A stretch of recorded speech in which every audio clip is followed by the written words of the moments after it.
Hey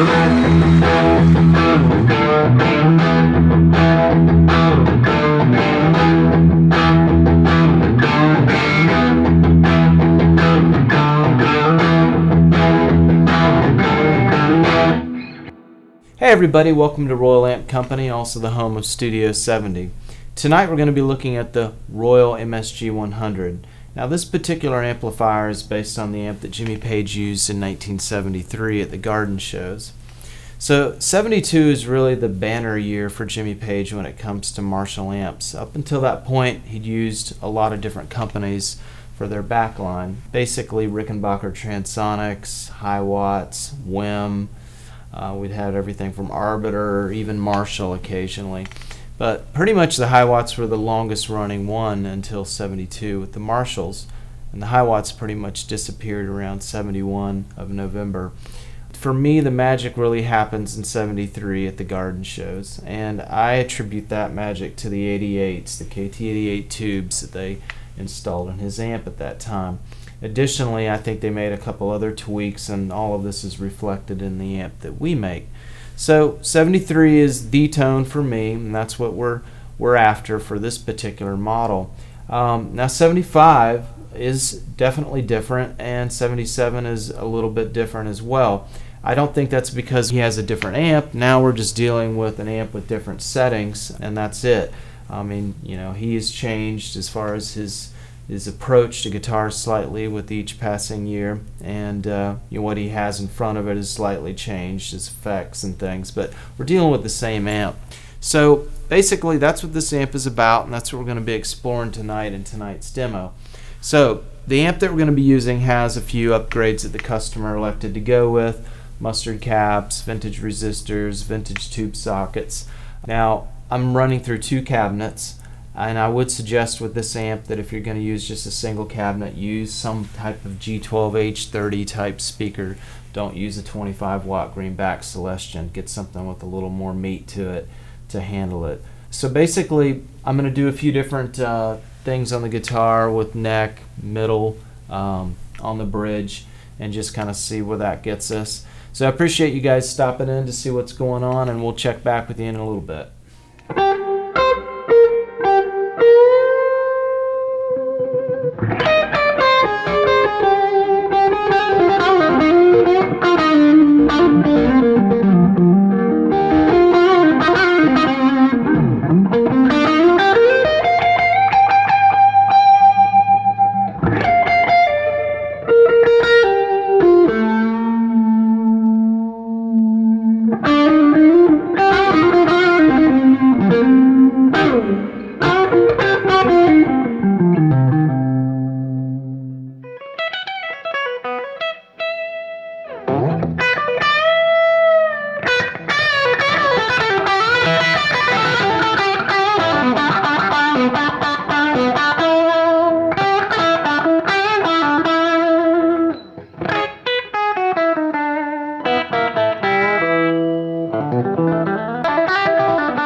Something unique to this amp and Jimmy Page's first number 1 and number 2 Marshalls were they were 10,000 series 69 era chassis in his amps.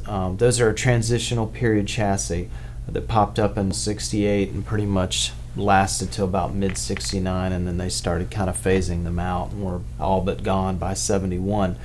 But for about a year they were ubiquitous with Marshall's universal chassis. I call it transitional.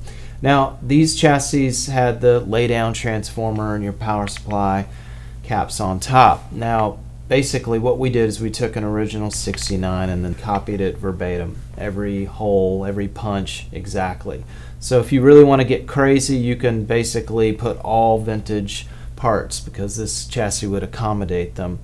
Some people ask us, what are these extra holes? Those were all just punches, you know, mounting mounting holes for super tremolos. So it was kind of, as I said, a universal chassis. So basically we kind of went to great lengths to copy it exactly how they did it. So we have the same style. Now you can also get it in aged or just have it new zinc plate. The aging process just gives it, you know, a vintage look, and we came up with a way to give it that 30-year look. So anyways, it's got the patina of grime, as they say.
People often ask what's the difference between a KT88 and an EL34. Well, the EL34 breaks up faster, and they're obviously ubiquitous with Marshall, and super leads. The 88s showed up in the Marshall majors. As far as the 88 goes, they're the audiophile tube of the 50s and 60s. The Macintosh guys love them for the Macintosh 275s. They're a very strong, robust tube. I would just say basically the 88s have more bandwidth. Your low end is more complex and tighter. As far as your highs go, it's more shimmering, more clarity. It's just got more bandwidth. It's a wider frequency tube. It can just handle more of what you can throw at it, and it throws just a touch more back at you than an EL34. So basically that's what, if you're after the page tone, live page tone from 73 on, then 88s are the way to go, and that's what's in these amps.